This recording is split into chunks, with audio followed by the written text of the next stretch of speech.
안녕하십니까. 세종충남대학교 병원에 있는 박수경이라고 합니다.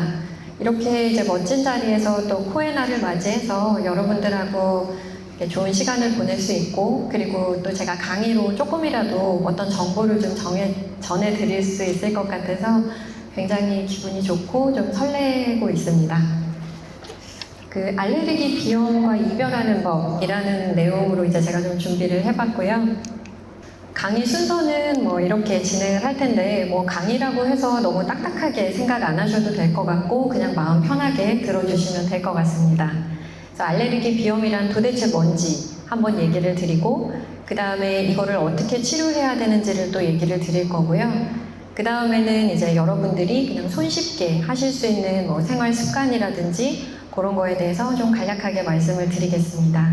저한테 되게 많이 와요. 이렇게 얘기하시면서 한 달 내도록 콧물 나고 코 막히고 재채기 나고 나 좀 이상해요? 어떻게 해야 돼요? 막 이렇게 오시는데 알레르기 비염일 수 있습니다. 그래서 요거를 알고 이제 좀 얘기를 들어보시면 되고요. 알레르기 비염이란 뭐 작은 글씨를 다 읽으려고 그렇게 노력은 안 하셔도 되고, 일단 첫 번째 보시면 감염성 질환은 아닌데 비감염성 비염 중에서 가장 흔한, 여러분들이 진짜 쉽게 접할 수 있는 그런 질환이고, 뭐 여러 가지 물질들이 반응을 일으키는 건데 뭐 이거를 다 외우는 거는 뭐 저희들의 몫인 거고, 여러분들이 아실 거는 이게 일종의 면역 반응이라는 겁니다. 또 면역 반응인데, 그게 이제 알레르기 비염이라고 딱 이렇게 확진을 하려면 그 면역 반응이 어떤 물질이랑 딱 연관 관계가 있어야 돼요. 예를 들어 뭐 진드기든 먼지든 아니면 뭐 털이든 어떤 거에 내가 특정 반응을 한다, 이런 경우에 이거를 이제 알레르기 비염이라고 얘기를 할 수가 있고요. 그럼 이거 왜 생겨요? 그거 알고 싶잖아요. 근데 이제 알레르기 비염은 이제 부모님들이 이렇게 저한테 얘기를 많이 하세요. 자녀분들하고 병원에 많이 오시거든요. 근데 얘가 날 닮아서 이런 것 같아요. 제가 비염이 있는데 얘도 비염이 있어요. 이거 사실 저 때문이에요. 막 이렇게 오시거든요.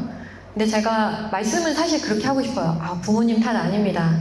그냥 얘 문제예요. 이렇게 얘기하고 싶지만 사실은 부모 탓이 좀 있습니다.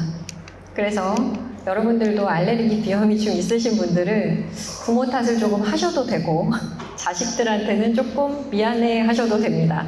그래서 여기 보시는 것처럼 알레르기 질환이 하나도 없는 그런 부모에서는 이제 자식이 알레르기 질환이 있을 확률은 한 10% 남짓 이렇게 되는 거에 비해서, 양쪽 부모가 모두 알레르기 질환이 있으면 거의 한 절반 정도.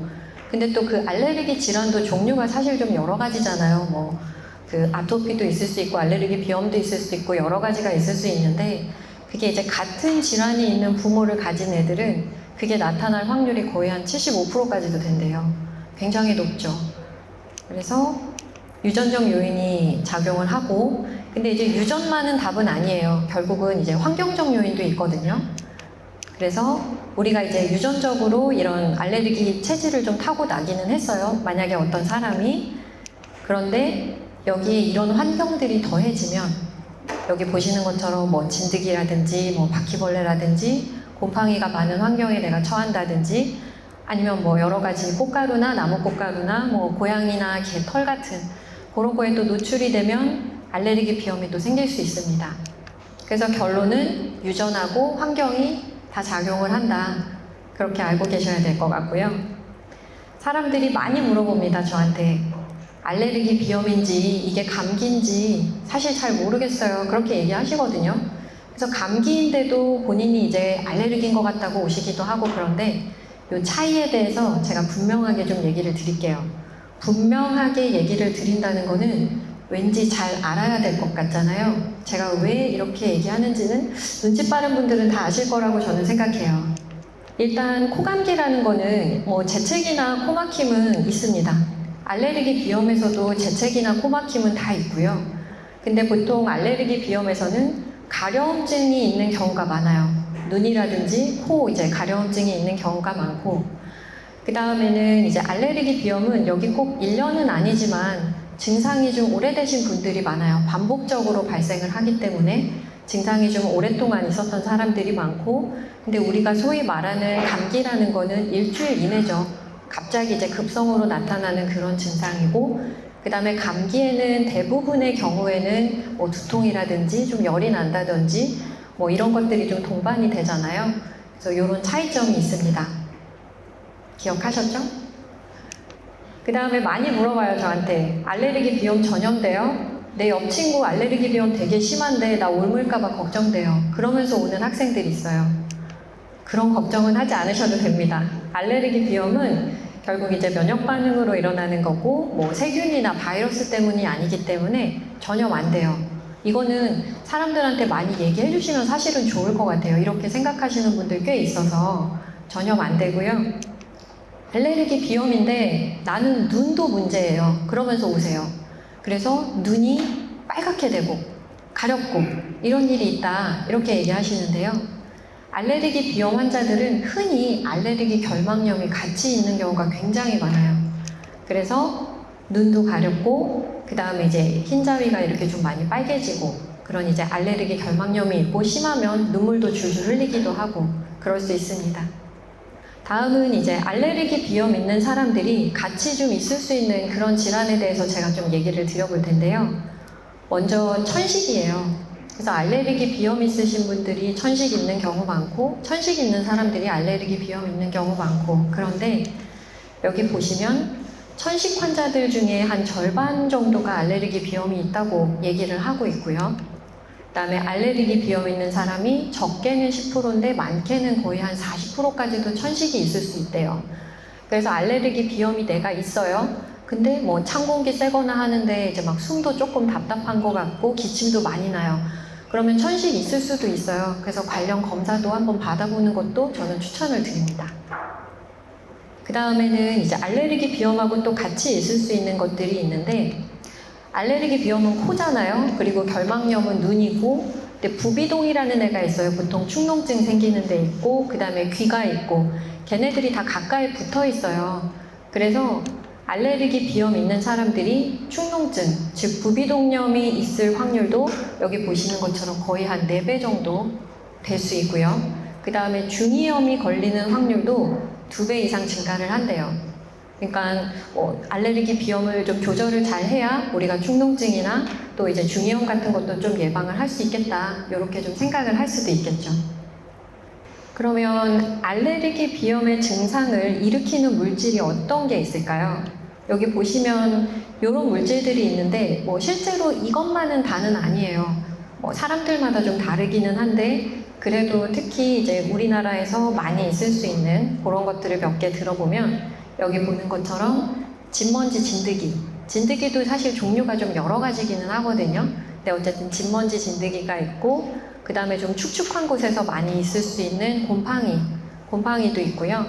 그 다음에 계절을 특히 이제 많이 타시는 분들한테 이제 영향을 좀 많이 주는 꽃가루, 또 아니면 나무 꽃가루, 뭐 잡초, 뭐 이런 데서 일어나는 애들, 그리고 아까 앞에서도 잠깐 얘기 드렸지만 고양이라든지 뭐 아니면 개라든지 그런 애들이 털이나 뭐 비듬이나 이런 것들로 인해서 알레르기 비염이 유발이 될 수가 있습니다. 그러니까 그런 거랑 계속 만나는 그런 환경들이 이제 계속 맞닥뜨리게 되면 알레르기 비염이 생길 수가 있고요.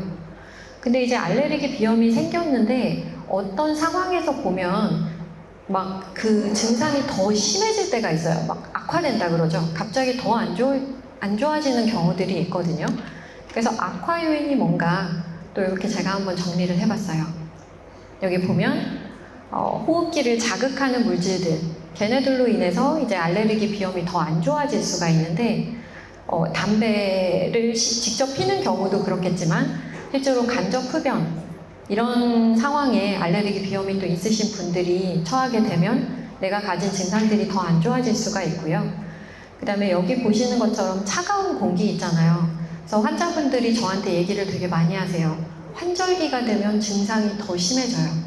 이렇게 얘기하시는데, 환절기에 이제 좀 온도차도 크고 그래서 차가운 공기를 또 쐴 수도 있고 막 이렇기 때문에 그런 경우에 이제 갖고 계시던 알레르기 비염 증상이 더 심해질 수가 있습니다. 그리고 요즘 좀 공기 안 좋은 날 많잖아요. 뭐 황사, 봄철에는 또 황사도 있을 수 있고 뭐 미세먼지도 있을 수 있고, 이렇게 미세먼지 농도가 되게 높거나 황사가 심하게 나타나는 날에는 알레르기 비염이 있으신 분들은 또 증상이 더 안 좋아질 수 있어요. 그래서 요런 날에는 좀 이제 뭐 외출하시거나 그런 거에 좀 주의를 해야 된다. 그렇게 얘기를 할 수가 있고요. 또 이제 여기는 이제 제가 뭐 스프레이 요거를 놔두기는 했는데 좀 이렇게 되게 좀 자극을 많이 이제 유발하는 그런 물질들이 있거든요.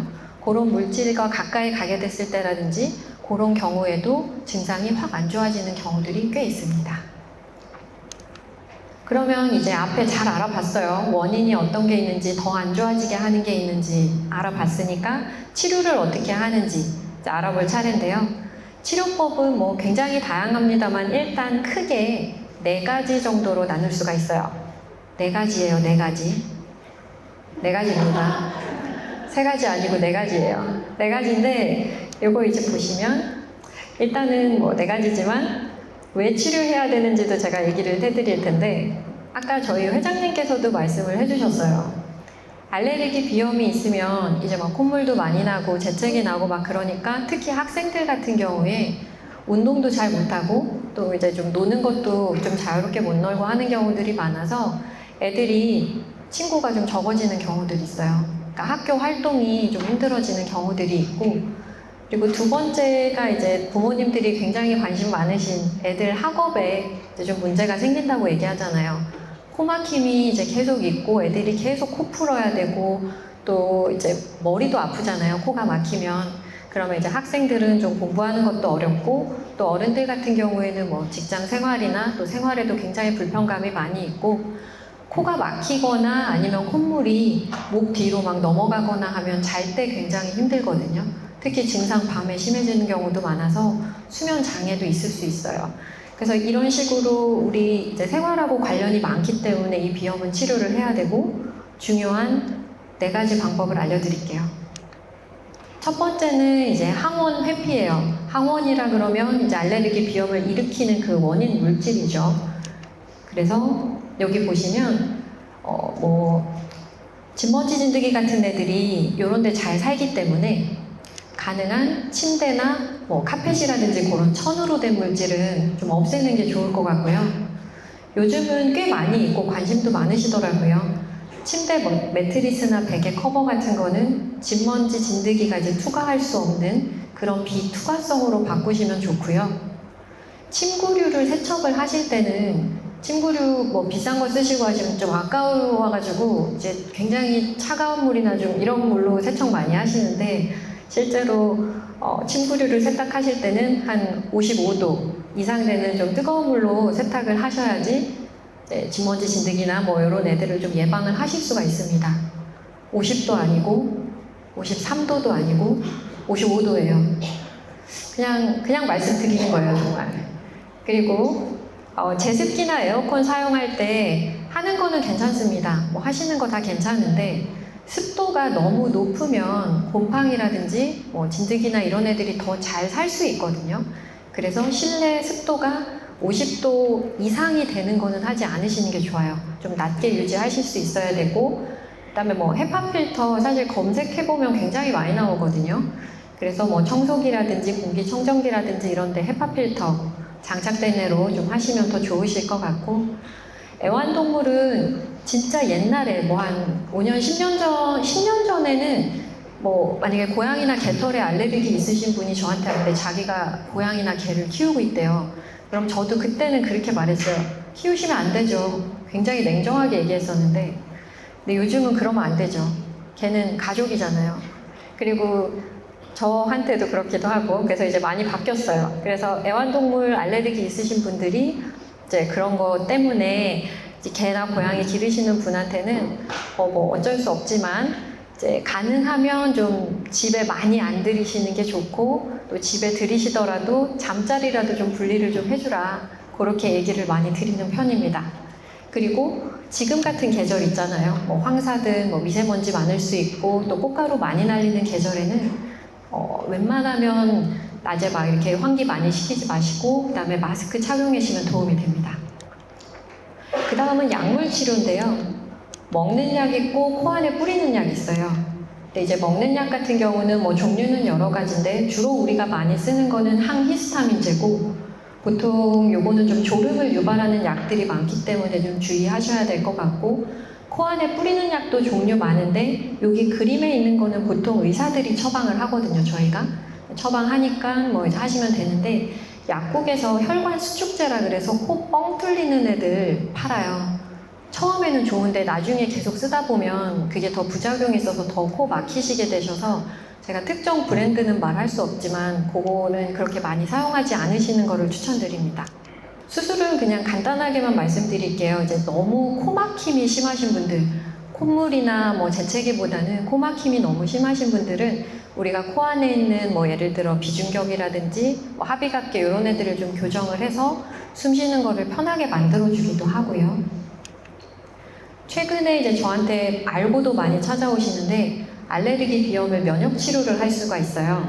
그래서 가장 근본적인 치료고, 옛날에는 그냥 알레르기 비염하면 평생 약 먹다가 끝나는 질환이야 이렇게 얘기 많이 하셨는데, 몸을 이제 체질을 변화를 시킬 수가 있는 거죠. 면역 치료를 통해서 변화를 시킬 수가 있는데, 여기 그림에 보시는 것처럼 이제 입으로 먹는 약이 있고 주사로 맞는 게 있고요. 근데 만약에 시작하게 되시면 한 3에서 5년까지는 좀 지속을 해야 되기 때문에 그거는 좀 알고 계시면 좋습니다. 이제 거의 막바지에 달하고 있는데요. 알레르기 비염에 좋은 생활 습관이 있어요.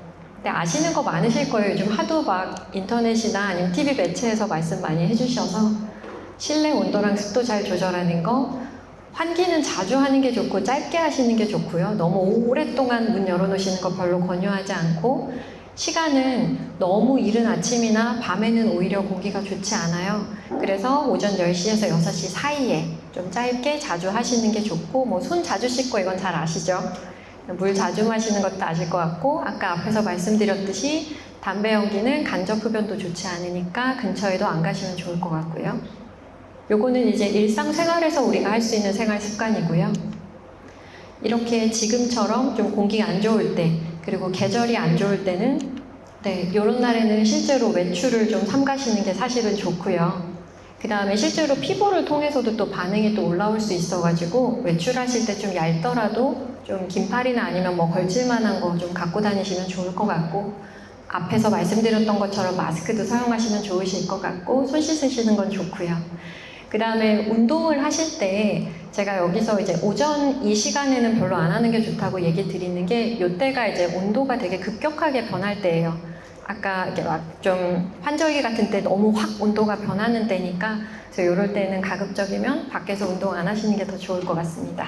일단은 제가 하는 강의는 여기까지입니다. 경청해 주셔서 감사합니다.